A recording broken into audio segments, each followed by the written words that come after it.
দেশে প্রথম এইচএমপিভি আক্রান্ত রোগী শনাক্তের পর এবার সতর্কতা জারি করল স্বাস্থ্য অধিদপ্তর। এক সংবাদ বিজ্ঞপ্তিতে বলা হয়, চীনসহ উপমহাদেশের বিভিন্ন দেশে এইচএমপিভি ভাইরাসের প্রাদুর্ভাব এবং তীব্রতা উদ্বেগজনকভাবে বৃদ্ধি পেয়েছে। এতে বেশি আক্রান্ত হচ্ছেন শিশু ও বয়স্করা।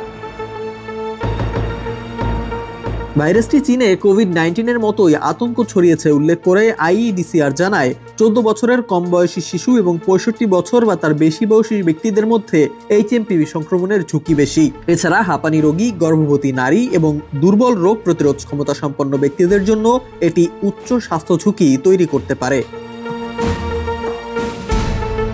দেশে সংক্রামক এই ভাইরাসের প্রাদুর্ভাব ঠেকাতে বেশ কিছু স্বাস্থ্য নির্দেশনা অনুসরণ করার পরামর্শ দিয়েছেন বিশেষজ্ঞরা। সংক্রমণ প্রতিরোধে নিয়মিত মাস্ক ব্যবহার, হাঁচি কাশির সময় নাক মুখ ঢেকে রাখা, আক্রান্ত ব্যক্তির সংস্পর্শ এড়িয়ে চলা, সাবান ও পানি কিংবা হ্যান্ড স্যানিটাইজার দিয়ে হাত ধোয়া সহ বেশ কিছু স্বাস্থ্যবিধি মেনে চলার পরামর্শ দিচ্ছেন স্বাস্থ্য সংশ্লিষ্টরা।